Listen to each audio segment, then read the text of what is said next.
Hi friends, నా పేరు శ్యామ్ ప్రకాష్. ఇప్పుడు మీరు చూస్తున్న వీడియో ఈస్టర్న్ ఘాట్స్లోని రెండవ ఎత్తైన శిఖరం, నియర్లీ 1642 మీటర్ల ఎత్తు అండ్ 5500 అడుగుల ఎత్తులో ఉన్న శిఖరం అన్నమాట. ఇక్కడ నుండి మనకు చూస్తే అద్భుతమైన లొకేషన్లు కనిపిస్తాయి. రీసెంట్గా మేము ఇక్కడ వీడియో చేసాము.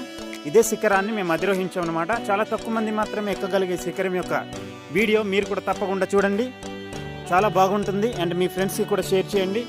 అద్భుతమైన వీడియో. ఇలాంటి లొకేషన్లో మీరు ఖచ్చితంగా మీరు అరకులోయ వచ్చిన వాళ్ళు కూడా చూసి ఉండరు. ఒకసారి వీడియోని అయితే ఒకసారి క్లిక్ చేసి చూడండి, కింద లింక్లో పెట్టాను. అడ్వెంచర్ ట్రెక్కింగ్ ఇష్టపడే వాళ్ళకైతే ఈ వీడియో చాలా బాగా నచ్చింది అనమాట. అసలు సిసలైన అడ్వెంచర్ అద్భుతంగా వచ్చింది మనకి. కరెక్ట్గా మేము మాన్సూన్ సీజన్లో ఎక్కడం వలన మన చుట్టుపక్కల ఉన్న లొకేషన్స్ అన్ని చాలా బాగా కవర్ అయ్యాయి అనమాట. వీలైతే తప్పకుండా చూడండి, మీ ఫ్రెండ్స్కి షేర్ చేయండి. Thank you, bye.